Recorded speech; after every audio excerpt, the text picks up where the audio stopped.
Hello! এই যে দেখতে পাচ্ছ একটা স্ট্রবেরি গাছ। তো এই স্ট্রবেরি গাছের জন্য আমি পেয়ে গেলাম এত্তগুলো গাছ। আর কেন পেলাম, কিভাবে পেলাম সেটাও তোমাদের সাথে শেয়ার করব। আর একটা করে প্রত্যেকটা গাছই তোমাদেরকে দেখাবো। আসলে বিষয়টা হচ্ছে যে আমি তো এই শীতে প্রচুর গাছ লাগিয়েছি আর এখনও গাছ লাগাচ্ছি। তো আমি এখানে না স্ট্রবেরি গাছটা পাচ্ছিলাম না। আর আমি আমার আশেপাশের বেশ কিছু নার্সারিতে খোঁজ নিই, কিন্তু সেই সময় স্ট্রবেরি গাছ সেখানেও কোথাও ছিল না। তো সে কারণে আমার স্ট্রবেরি গাছটা নেওয়া হচ্ছিল না। তো আমি একজন বিশেষ মানুষকে আবদার করি যে আমাকে একটু একটা স্ট্রবেরি গাছ এনে দেওয়ার জন্য। তো সে কারণে সে যখন কাজের সূত্রে কলকাতা থেকে একটু দূরে যায় এবং বাড়ি ফেরার সময় সে দেখতে পায় যে ওখানে বেশ কিছু নার্সারি রয়েছে।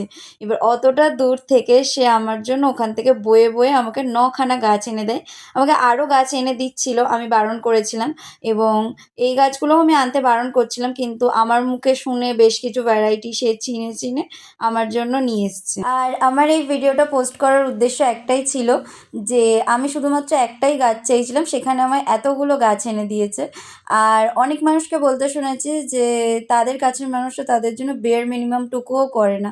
তো সেজন্যই একটাই উদ্দেশ্য বলার যে যার করার সে একবার শুনেই করবে বা তোমার কাছ থেকে কোনো কিছুর গল্প শুনেই করবে। আর যার না করার তার কাছে তুমি কেঁদে মরে গেলেও সে কোনোদিন কিচ্ছু করবে না।